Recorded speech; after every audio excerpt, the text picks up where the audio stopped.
One of the variations that we see with red teaming is the fact that, let's say, we are up against a logistics company. What we do is we would look at all the threat actors targeting logistics companies and the techniques they are using, and we would try to replicate the techniques.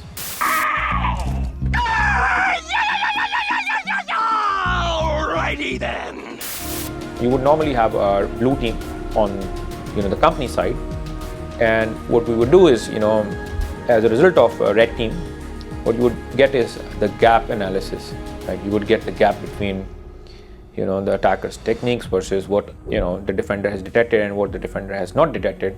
So the techniques that were able to bypass the defenses of the company would be then, of course, updated through their defense mechanisms, for instance, the SIEM solution or any other software that they are using to manage defenses for their companies. And that way, what you could do is you could test the effectiveness of the tools that defenders are using, and as well as update the signatures so that adversary of similar nature might not be able to attack it.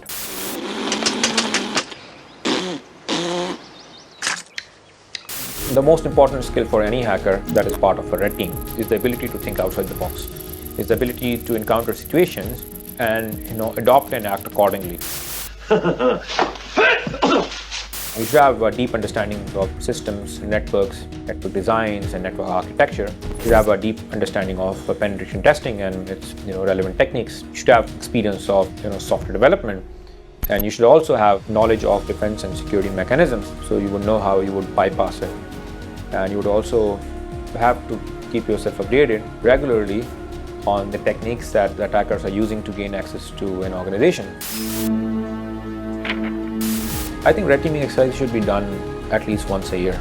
Depending upon the financial capability of your organization, because what you get as a result of these red teaming exercises is an accurate representation of the risks.